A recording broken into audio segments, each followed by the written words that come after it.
Good evening. How's everybody doing? Great to be learning with you on a Thursday, Yom Hamishi. Let's light up the darkness. Who's in the house? Whoops. What's going on? Here we go. Yehuda in South Carolina, Renee in Indiana, Melissa in Great Neck, Bella in Florida, Lucy in Minnesota, Joe in the Inland Empire, Shandora in the Bronx, Belle in Texas, Guy in Ohio, Frank in San Pedro, Lynn in Canada, Elise in Virginia, Lester in Florida, Chaim in Florida, Nancy in North Carolina, and Lorraine in Texas. Welcome, everybody. And Sharon in New Jersey. Welcome, everybody. Okay.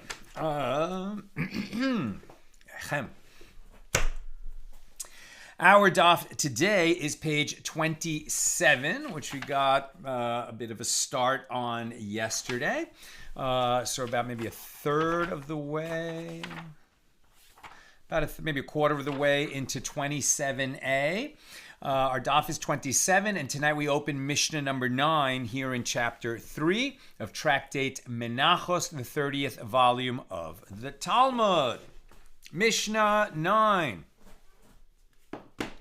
With regard to the two goats of Yom Kippur, that's better. With regard to the two goats of Yom Kippur, the absence of each goat prevents fulfillment of the mitzvah with the other. Again, as we were talking about yesterday, some mitzvahs, some offerings, the procedures of some offerings, certain steps in the ritual of certain offerings, it's all or none. Right? If you leave out any part, the whole thing is invalid. So with the two goats of Yom Kippur, right, one was sacrificed in the Holy Temple, the other was the scapegoat, right, that had to go out into the wilderness, but both had to be done or the sacrifices of Yom Kippur were disqualified. So the absence of each prevents fulfillment of the mitzvah with the other. With regard to the two sheep brought together with the meal offering of the two loaves of Shavuot, failure to bring each of the sheep prevents fulfillment of the mitzvah with the other. With regard to the two loaves that are brought on Shavuot, failure to bring each of the loaves prevents fulfillment of the mitzvah with the other. You got to do both or it's no good. With regard to the two arrangements of the shewbread on the table in the sanctuary of the Holy Temple, failure to place each of the arrangements prevents fulfillment of the mitzvah with the other, even though one of the loaves was there, or one of the sheep was there, or one of the goats was there. If the other is missing, then the one that's there is not fulfilling the mitzvah. With regard to the two bowls of frankincense that accompany the shewbread, failure to place each of the bowls prevents fulfillment of the mitzvah with the other. With regard to the arrangements of the shewbread and the bowls of frankincense, failure to bring each of them prevents fulfillment of the mitzvah with the other.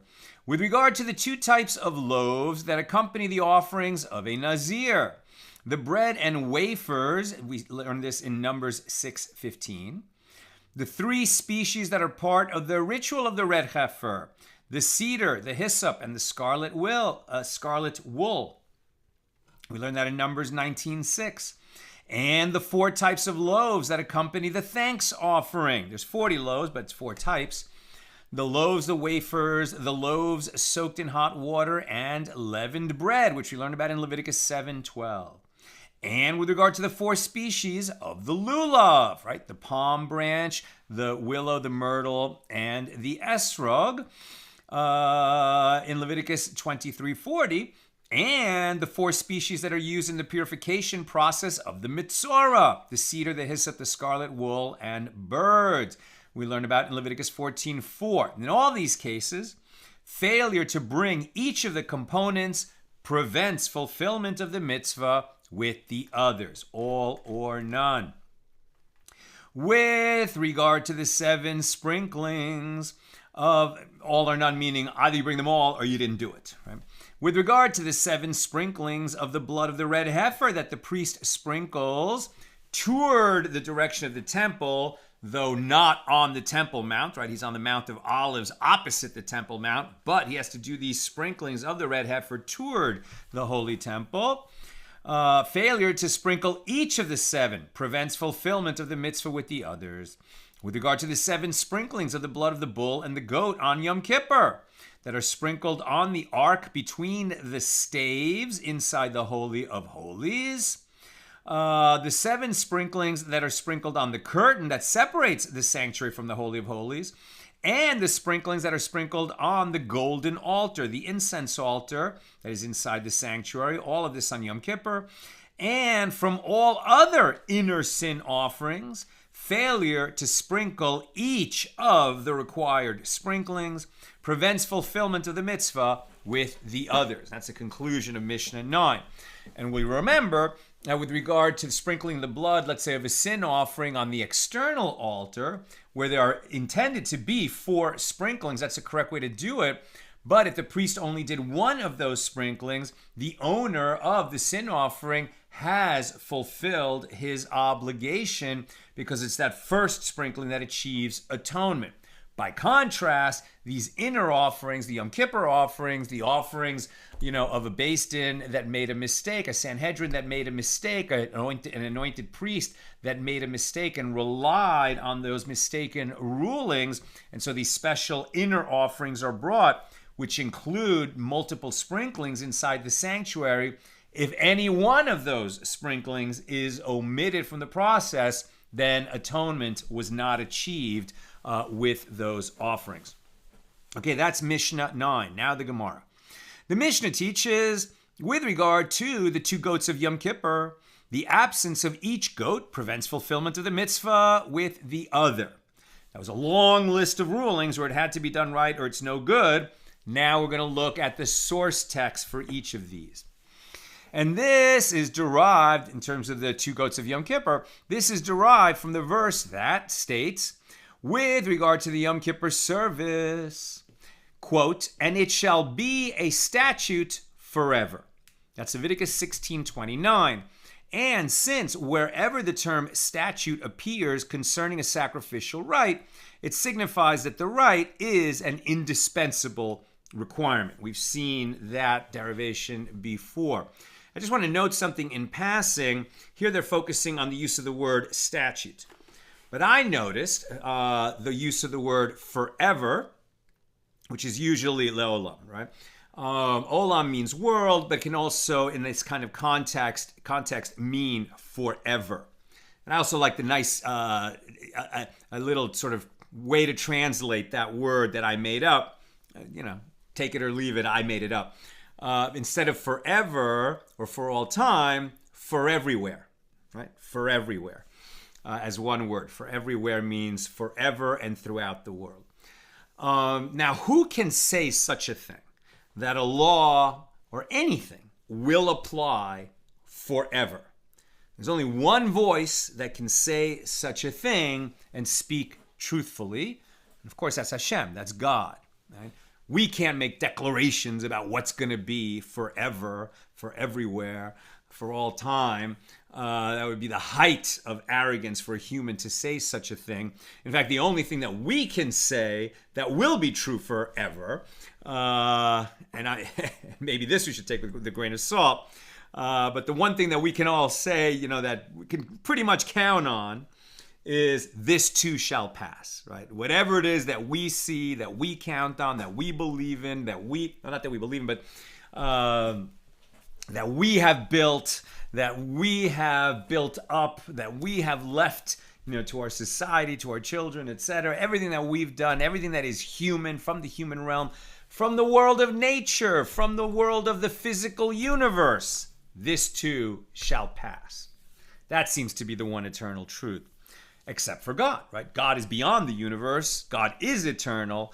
And so if God says that something is going to be forever, for everywhere, only then could that statement be true. I note that because today's Aliyah, right? You have the weekly Torah portion, and a weekly Torah portion is always divided into 7 Aliyahs. That's how we read it on Saturday morning in synagogue. But you can also assign those readings to each day of the week, right? So if you're going to read the Torah portion every week, a nice way to divide it up is that you read an Aliyah every day. And I've been doing that. This is my second year doing it in Hebrew.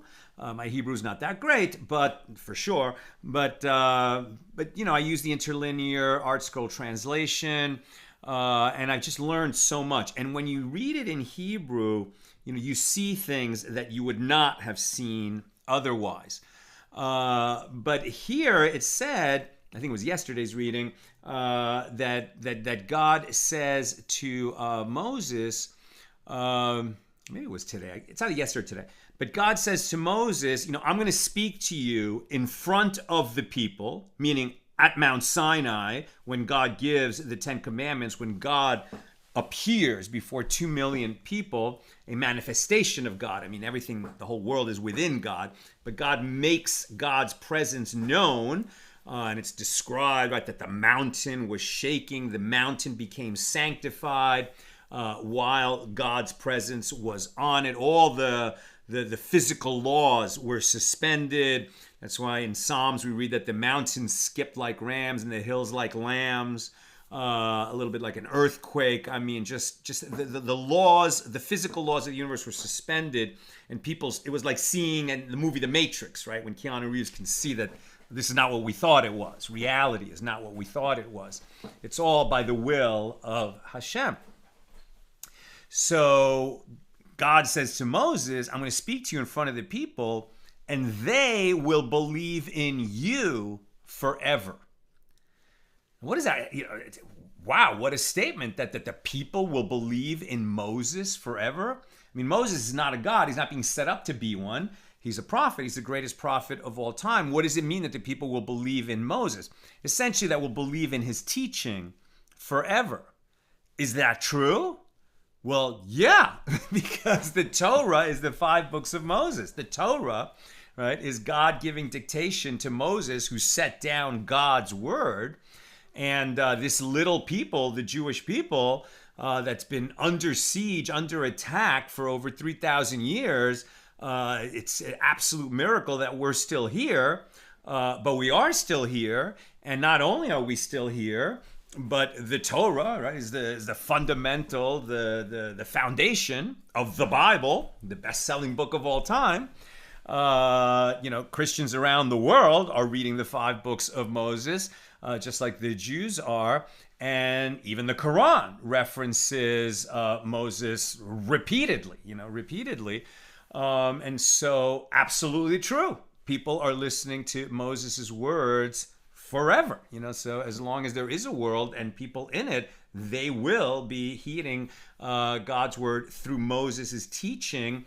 And so when God said they will believe in you forever, it was God speaking, and that's something that you can count on. I'll just mention one more thing in passing. I just wrote out the text for it. I'm going to make a little video about it when I do these Jewish wisdom videos for our Instagram and Facebook. But this is definitely in today's Aliyah, that when God is telling Moses, tell the people to stay off the mountain. Right? Because they're going to sanctify themselves for a 3-day period, and then God appears on the mountain, speaks the first 2 of the 10 Commandments, then the people are like, it's too much. Moses, you take the dictation. We can't listen anymore. We're all going to die, etc. But God said, while I am here presenting the law to you, transmitting the law to you, so you'll know why I brought you out of Egypt, to be a people bound by this covenant. So while I'm here giving the law, my presence is on this mountain, The people shall not set foot on that mountain. They shall not even touch the mountain. And if they do, they will die. It's too dangerous for them. The presence of God is too dangerous for mortals to be that close to it. And when will that boundary end? Right? Mount Sinai is not a holy place. It was holy. It was sacred while God's presence was there. And then once God withdrew God's presence, it ceased to be a holy place. That's why we don't even know where Mount Sinai is.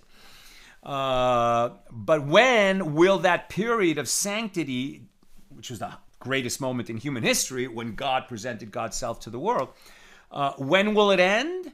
It will end, right, when I withdraw and you hear a long blast of the shofar, or an extended blast of the shofar. You'll read that in any English translation of the Torah, right?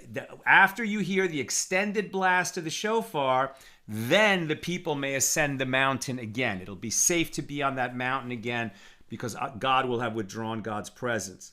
Now, what's fascinating about that is you'll see that in a Chabad, the translation on Chabad, the translation on Sefaria, JPS, any Jewish translation, and certainly King James Version, Revised Standard Version. Sometimes they'll say trumpet instead of shofar, but they'll talk about the blast of the shofar or the blast of the trumpet. That's not what it says in Hebrew. We understand that that's what it means, but what it says in Hebrew is that after the Yovel, you will be able to ascend the mountain. And the Yovel is the Jubilee. It's the same word as we learn in Leviticus, I think chapter 25, where it says, proclaim liberty throughout the land, right? The Jubilee, every 50 years, all slaves go free, land will be returned to its family, people will return to their family. It's all about liberty, liberty. And it's written on the Liberty Bell in Philadelphia, proclaim liberty throughout the land.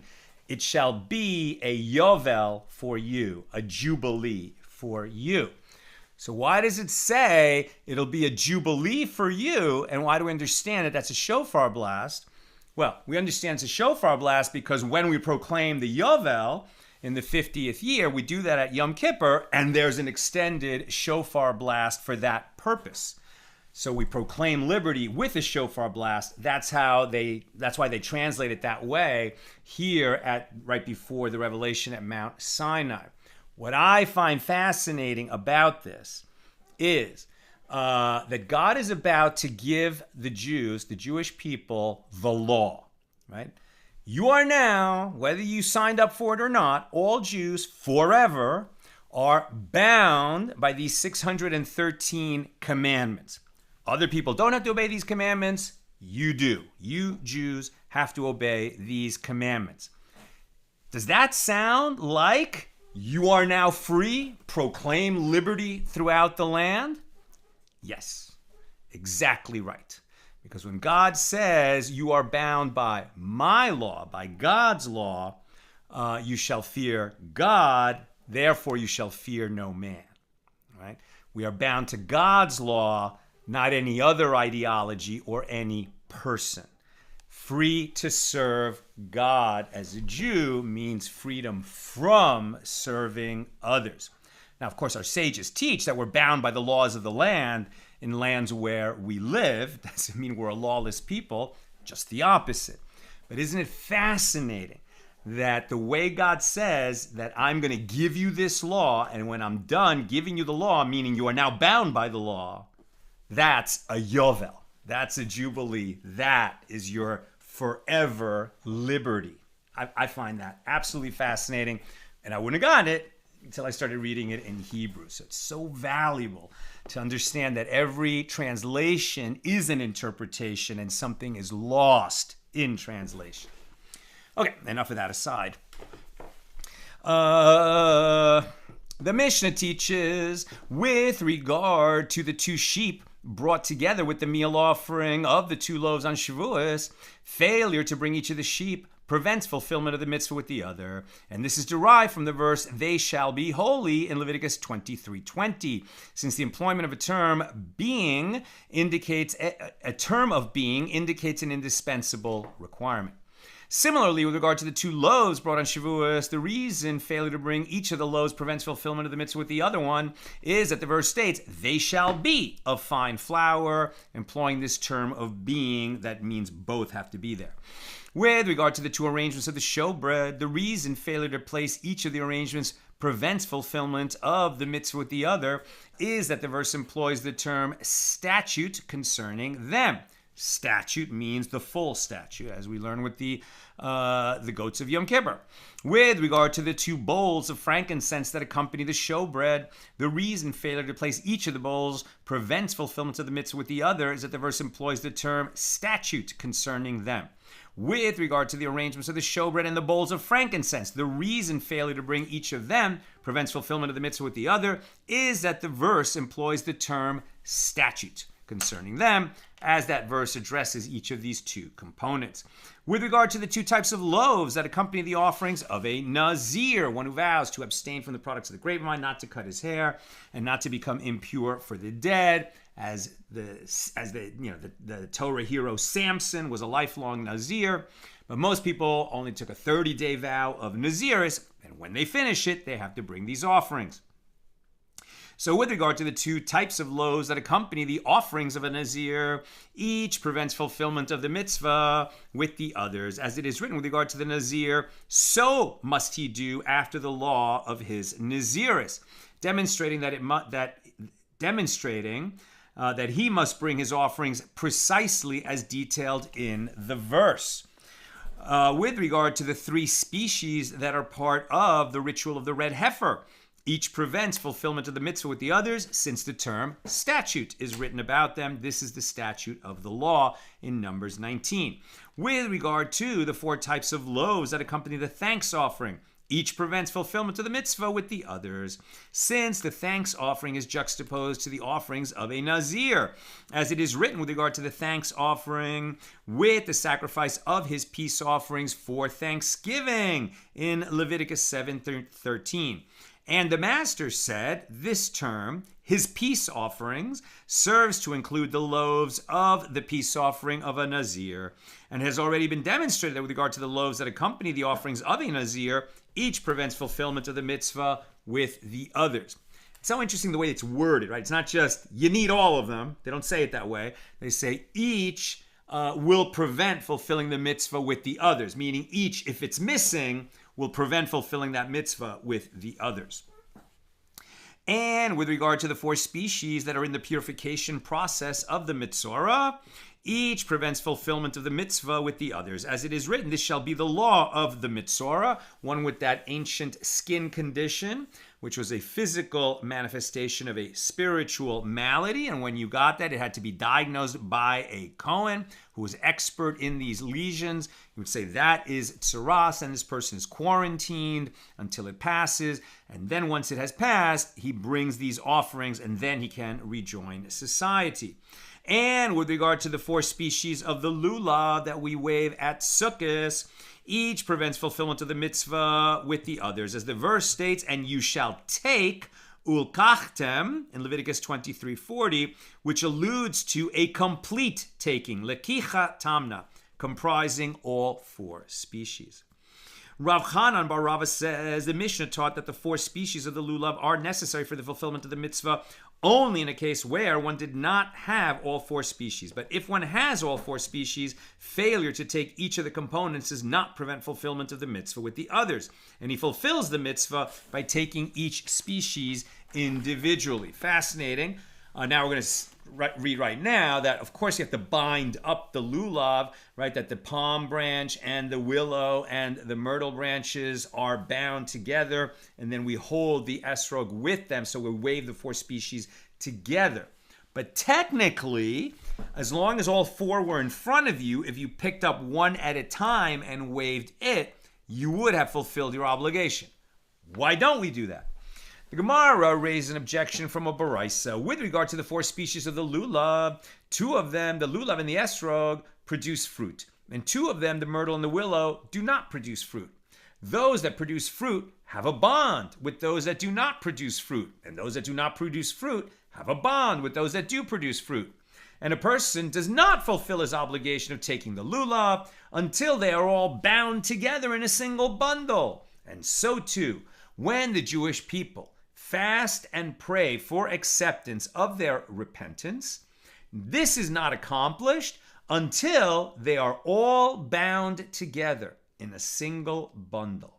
As it is stated, it is he that builds his upper chambers in the heaven and has established his bundle upon the earth, from Amos 9:6, which is interpreted as stating that only when the Jewish people are bound together are they established upon the earth.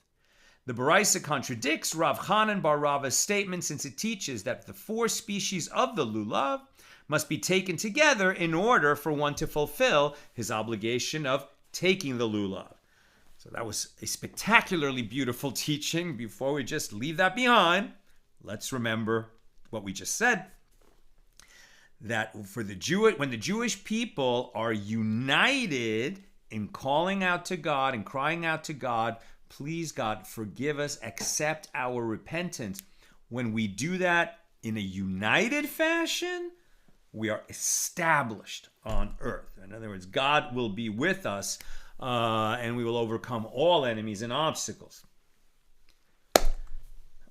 I can't say with certainty that all the Jewish people are united.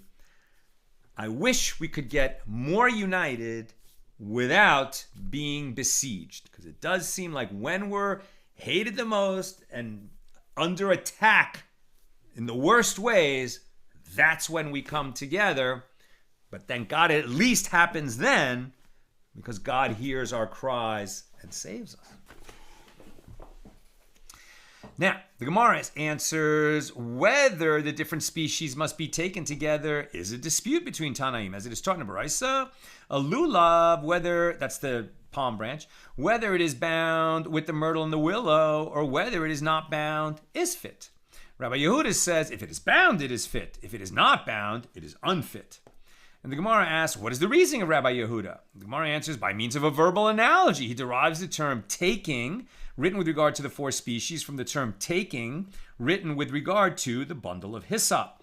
It is written there in the context of the sacrifice of the Pesach in Egypt, right? The first time we brought the Passover offering, sacrificed the lamb the night before we left Egypt, the night of the final of the 10 plagues. It says in Exodus 12:22, take a bundle of hyssop. And it is written here with regard to, and put the blood of that lamb on the doorposts of your house. And, the destroyer will pass over those homes and mete out the 10th plague, the death of the firstborn, on the Egyptians, not on the Jewish people that the Egyptians had enslaved for centuries. And it is written here with regard to the 4 species, and you shall take for you on the first day the fruit of the beautiful tree, branches of a date palm, boughs of dense-leaved trees, and willows of the brook. So just as there with regard to the Pesach, the mitzvah to take the hyssop is specifically in a bundle, so too here the mitzvah to take the 4 species is specifically in a bundle. That's where Rabbi Yehuda gets the requirement that they be bundled together or you didn't do the mitzvah.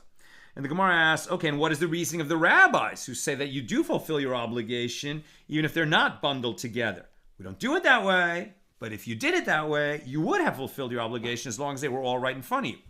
And the Gemara answers, they do not derive the meaning of the term taking from the meaning of the term taking by means of this verbal analogy. So the Gemara asks, well, in accordance with whose opinion is that which is taught in the Baraisa, there is a mitzvah to bind the myrtle and the willow together with the lulav, but if one did not bind it, it is fit. In accordance with whose opinion is the Baraisa? It is in accordance with the opinion of Rabbi Yehuda. If one did not bind it, why is it fit? If it is in accordance with the opinion of the rabbis, what mitzvah is done by, what mitzvah is one fulfilling by binding it? Right? According to the rabbis, you don't have to bind. If it's not bound together, you still fulfilled your obligation to take up the 4 species on Sukkot. So if that's the law, then what mitzvah is being done by bundling them together? And the Gemara answers, actually, it is in accordance with the opinion of the rabbis. There is a mitzvah, and it's not the mitzvah of taking up the 4 species. What mitzvah is one fulfilling? The mitzvah is due to the fact that it is stated in Exodus 15:2, "This is my God, and I will beautify him," which is interpreted to mean that one should beautify himself before God in the performance of the mitzvahs. That's why, to the best of our ability and our resources and means, people spend money, often more than they think they can afford, to make sure that they beautify a mitzvah, if it's possible, right? You fulfill your obligation with a tallis that costs, $30 and tefillin that costs $100. But if it's possible to have proper tefillin, which costs a lot more, or a proper tallis, which costs more, a beautiful cover for a Torah scroll, a beautiful Torah scroll, right? This is called Hadar HaMitzvah, beautifying the mitzvah, right? It's a mitzvah to beautify the mitzvahs. The rabbis agree that although failure to bind the 3 species together does not render them unfit for performing the mitzvah, the performance of the mitzvah is more beautiful when the lulav is bound together with the myrtle and willow. Now, weiter, onward. The Mishna teaches with regard to the 7 sprinklings of the blood of the heifer, that the red heifer, that the priest sprinkles opposite the entrance to the sanctuary. Now, that doesn't mean he does it in the courtyard, right? We've talked about that the slaughtering and burning of the red heifer is on the Mount of Olives across that valley from the Temple Mount. But when he's on that hill, and they built a bridge, there were only 9 of these red heifers in history. One of them was in the wilderness. So, 8 times it may be in Jerusalem. But they would build a bridge from the Temple Mount all the way to the Mount of Olives, walk the red heifer out there, have a place where they slaughtered it, burn the ashes, and then there would be a sprinkling of blood toward the holy temple that would be in direct view of the priest who performed the ritual of the red heifer. And that sprinkling had to be done this way, toward the holy temple, and per the count, those 7 sprinklings. And then after it was performed, they would gather all the ashes of that burning, store them, and then from that they would make the water of sprinkling, the waters of purification, so that people who walked over a grave or participated in burying a dead body could purify themselves so they could enter the courtyard, the precincts of the holy temple. So the Mishnah further teaches, and how do we know that those 7 sprinklings, each of them and all of them were required? Since the term statute is written about that ritual in Numbers 19:2. Our Mishnah further teaches with regard to the 7 sprinklings of the blood of the bull and the goat of Yom Kippur that are sprinkled on the ark between the staves inside the Holy of Holies, and the sprinklings that are sprinkled on the golden altar on Yom Kippur, and the sprinklings from all other inner sin offerings that are sprinkled on the golden altar, and the 7 sprinklings that are sprinkled on the curtain separating the sanctuary from the Holy of Holies. Failure to sprinkle any one of them prevents fulfillment of the mitzvah with the others. With regard to the sprinklings of Yom Kippur, the reason that each one prevents fulfillment of the mitzvah with the others is that the term statute is written about the Yom Kippur service, so every single one of those sprinklings must be done according to its statute. With regard to the sprinklings of the bull of the anointed priest and of the bull for an unwitting communal sin brought by the Sanhedrin, and those of the goats of idol worship, which are sprinkled on the curtain and on the golden altar, the reason that each prevents fulfillment of the mitzvah with the others is as it is taught in the Baraisa. The verse states with regard to the bull for an unwitting communal sin, so shall he do with the bull, as he did with the bull of the sin offering of the anointed priest. Why must the verse state that the bull offering for an unwitting communal sin is sacrificed in the same manner as the bull of the anointed priest, when the Torah has already explicitly specified the manner in which the service should take place? The reason it states it is in order to repeat the command of the sprinklings, to teach that if one omitted one of the placements of blood, one of those sprinklings, he has done nothing. Now we're on page 27b. The sages taught in a baraisa, if the priest performed the 7 sprinklings of the blood of the red heifer improperly, either by performing them not for their own sake or performing them not precisely toward the entrance of the tent of meeting of the tabernacle, which corresponds to the sanctuary in the temple, they are not valid. But with regard to the sprinkling of the blood that takes place inside the sanctuary, of inner sin offerings, the blood of the bull and the goat of Yom Kippur, the blood of the bull of the anointed priest, the blood of the bull for an unwitting communal sin, and the blood of the goats of idol worship, which are to be sprinkled before the Lord in front of the curtain of the sanctuary in Leviticus 4:6, and the sprinkling of the oil that takes place during the purification of the mitzvah, which is done 7 times before the Lord in Leviticus 14:16. If these are performed not for their own sake, then they are not valid. So even if all of them were done, but the priest had in mind at the time that he was doing them something else than what he was doing it for, not just that, he was daydreaming about his shopping list. I mean that he had in mind that he was doing this sprinkling for some other offering than the offering that he was supposed to be doing them for, even though physically the sprinklings were carried out perfectly well, would not count. But if they are performed not precisely toward the direction where they should be sprinkled, they are valid, right? The number of sprinklings has to be right. If the direction was a little bit off, okay, that's still going to work. Ideally, obviously, it should be performed the right direction, but as long as the number of them is correct, the general direction is correct, and the priest has in mind the right offering, they're going to be valid. The Gemara asks, wait a minute. But isn't it taught in a baraisa concerning the sprinklings of the blood of the red heifer that if they were performed not for their own sake, they are not valid?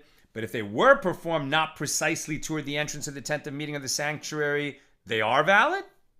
Sounds like what we just said. Rav Yehuda said this is not difficult.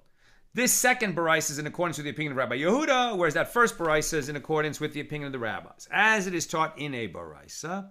With regard to those who have not yet brought an atonement offering to complete the purification process, and therefore are not permitted to enter the temple or partake of the sacrificial meat, right? So people who became tameh, let's say it's corpse tumas mace, so they need to be sprinkled on the 3rd and 7th day of their 7-day purification process, and then they bring offerings, and then they immerse in, I don't know if they bring offerings, but they immerse in the mikvah.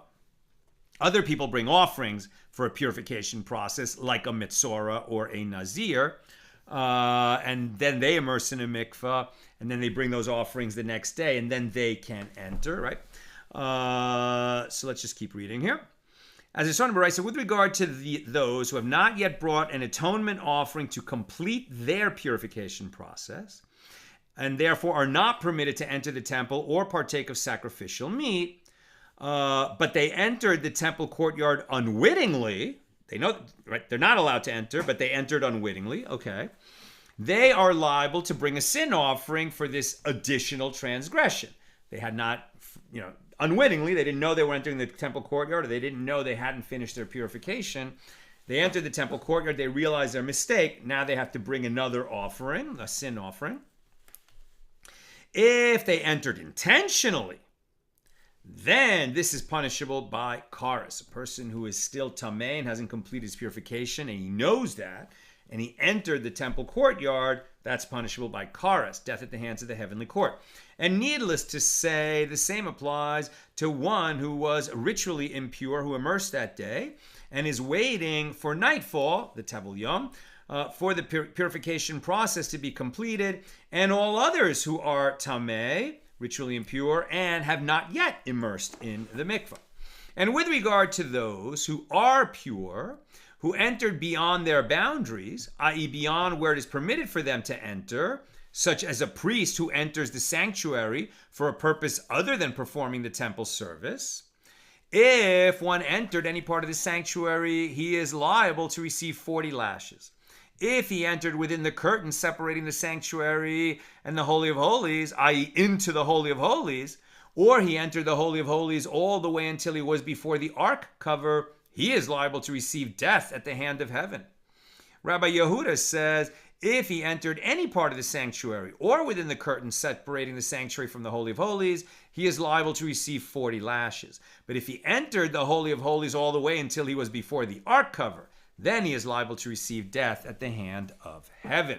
Remember, nobody entered the Holy of Holies except the high priest on Yom Kippur, and he entered with tremendous fear and trepidation, because if he was, not pure and he was carrying some kind of a sin which he was unable to atone for, he would die while he was in there.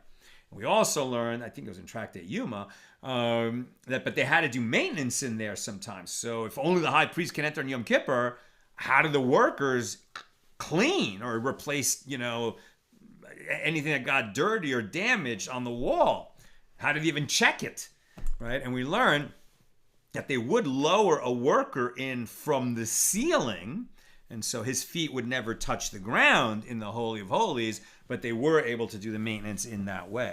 Now, with regard to what issue, and by the way, since it was possible that a high priest could die on Yom Kippur inside the Holy of Holies, but nobody else can enter there, so what happens if he does die? There's a body there, but you can't enter there to pull out the body. What's going to happen? And for that reason, I think if there was a doubt, he would enter with a rope tied around his ankle, and if that happened, they could pull him out. With regard to what issue do the rabbis and Rabbi Yehuda disagree? They disagree with regard to the proper understanding of this verse. And the Lord said to Moses, "Speak to Aaron your brother, that he not come at all times into the holy place within the curtain before the ark cover, which is upon the ark, that he not die." And right, if he comes in when it's unauthorized, i.e. not on Yom Kippur, he will die. And the rabbis hold that entering into the holy place, i.e. the sanctuary, not just the Holy of Holies, but the sanctuary. Now, priests entered the sanctuary every day, right? Burning the incense, that was every day. But they went in there for a specific purpose, not just to hang out. The rabbis hold that entering the holy place, i.e. the sanctuary, is subject to the prohibition of he shall not come, and one who violates it is punished with lashes. Whereas entering within the curtain, separating the sanctuary from the Holy of Holies, and before the ark cover itself, is subject to the warning of he shall not die, and therefore entering where he's not supposed to go is punished by death, but not death at the hands of the earthly court, death at the hands of the heavenly court, right? Death by heaven. And Rabbi Yehuda holds that entering into the holy place, i.e. the sanctuary, and within the curtain, separating the sanctuary from the Holy of Holies, is subject to a different law, namely the prohibition of he shall not come. And one who violates it,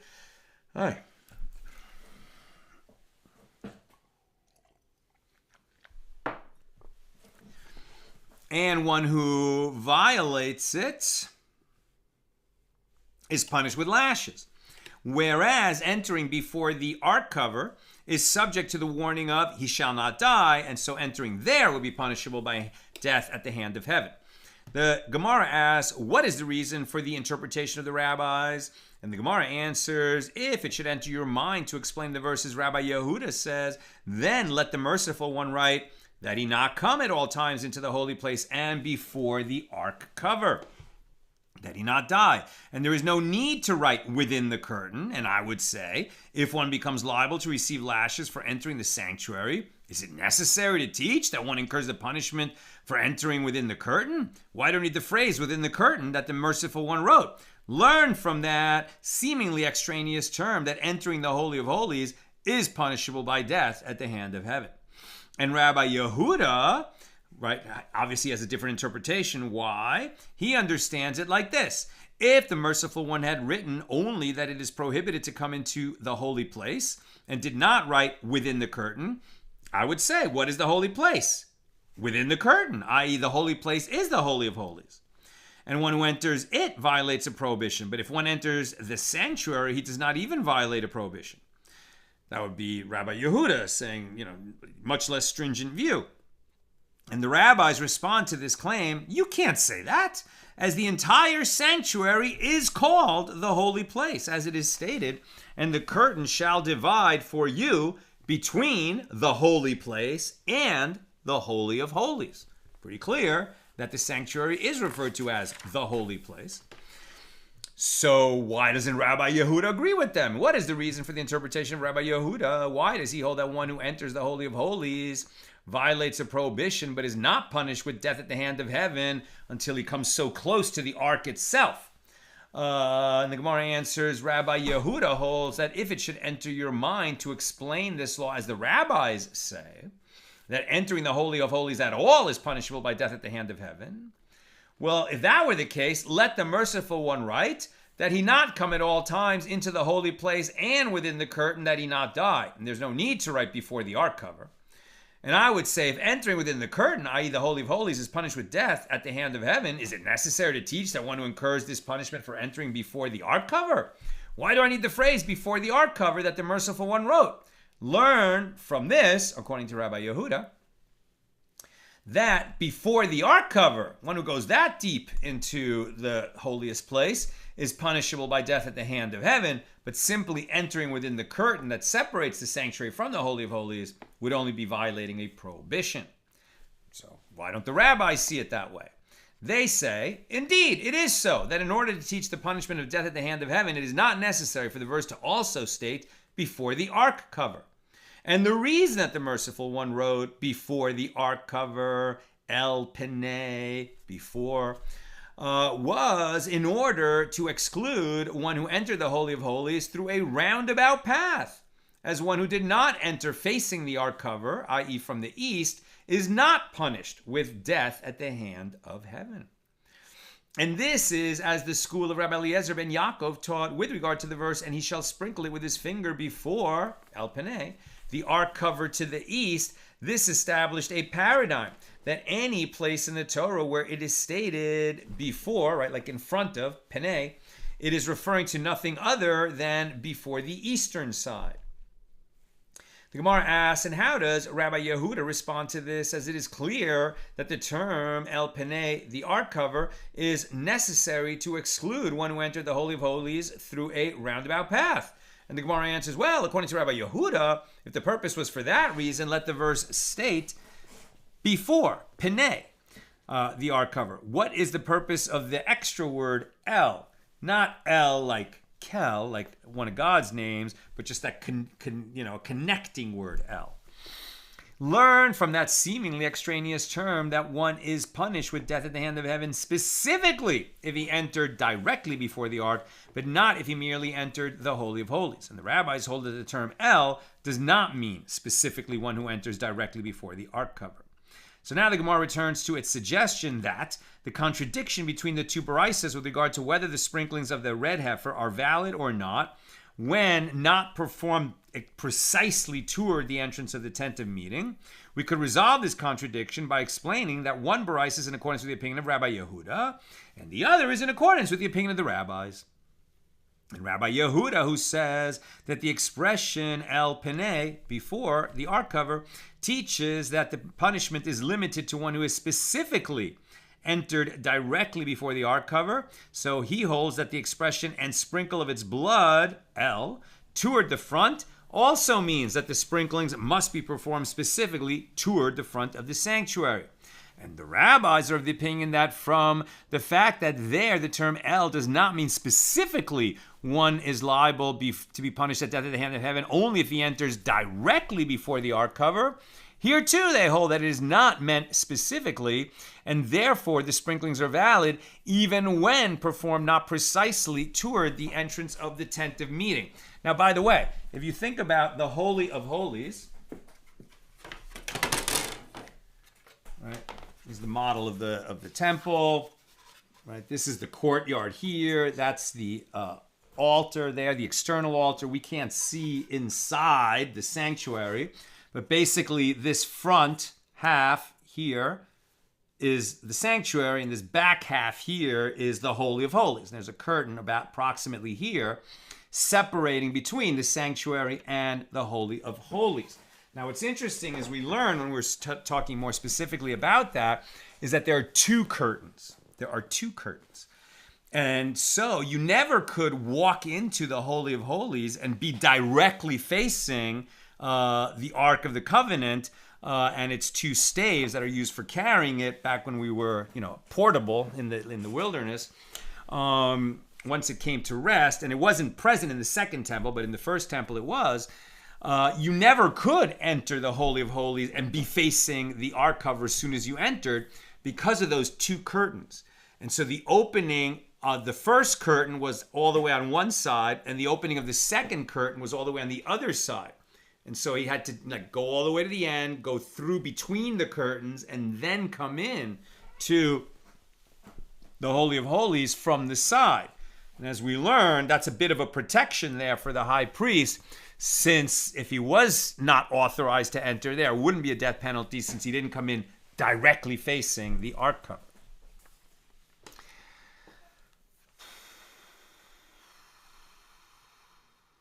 Okay. Rav Yosef objects to this explanation, and I'm almost done. Questions or comments, please get them in now. Rav Yosef objects to this explanation, according to Rabbi Yehuda, from the fact that there the term El is used specifically, the verse, and he shall sprinkle the blood before the ark cover, should also mean that the sprinkling must be performed specifically upon the ark cover. But in the time of the second temple, where there was no ark cover because the ark wasn't in the Holy of Holies, would Rabbi Yehuda then say that indeed the sprinklings were not performed? This is clearly not correct, as all agree that the sprinklings were performed in the second temple, in the Holy of Holies, even though the ark was not present there. Rabbi Bar Ula said in response, the verse states with regard to the Yom Kippur service, and he shall make atonement for the most holy place, Mikdash HaKodesh, Leviticus 16:33. Which is interpreted as follows: he will sprinkle the blood to make atonement, not specifically on the ark, HaKodesh, but even on the place that is dedicated, Hamkudash, for the ark, LaKodesh. And the Gemara offers another resolution of the contradiction between the Baraisas concerning whether the sprinklings of the red heifer are valid or invalid when performed not precisely toward the entrance of the temple, of the tent of meeting, right? But again, from the Mount of Olives pointed directly at the temple. If it was off a little bit, are they going to be valid or not? Sounds like the law is they are valid as long as it wasn't totally in the wrong direction. The Gemara offers another resolution of that contradiction between the Baraisas concerning whether the sprinklings of the red heifer are valid or invalid when performed not precisely toward the entrance of the tent of meeting. And Rava said, both this Baraisa and that Baraisa are in accordance with the opinion of the rabbis. This Baraisa, which teaches that the sprinklings are valid only when performed precisely toward the entrance of the tent of meeting, is referring to a case where the priest is standing with his back to the east and his front facing west, and he sprinkles the blood. In this case, although the priest does not direct the sprinklings precisely toward the entrance of the sanctuary, they are valid since he himself is facing the sanctuary. That Baraisa, which teaches that the sprinklings are not valid unless they are performed precisely toward the entrance of the tent of the meeting, is referring to a case where the priest is standing facing north or south and he sprinkles the blood. In this case, since he is facing in the wrong direction, they are not going to be valid. End of story. Okay. Just seeing one comment from Tom. I find it interesting that some things cannot be done without all of the other indicated things. And this reminds me of the interpretation of the 4 species of Sukkot, that each represents a different kind of Jew. I was thinking about that too. It's a beautiful teaching, that they represent the 4 kinds of Jews, those with learning and mitzvahs. That's the esrog, represented by something that has both a beautiful taste and a beautiful fragrance. The palm, that is a date palm, so that has a date which has a great taste, but no fragrance. Then there's the myrtle, which has a beautiful fragrance, but no taste. There's no fruit there. And then there's the willow that is devoid of both taste and fragrance. And so some Jews have both Torah and mitzvahs. Some just have mitzvahs but no Torah learning. Some have Torah learning and lack mitzvahs. And some have neither mitzvahs nor Torah learning. And yet all the Jews have to be united together for us to be a people whole, united. And as we learned today, how important it is for us to be united. That's what I've got for us today. With God's help, see you tomorrow at the regular Friday time, noon Pacific. Have a good night.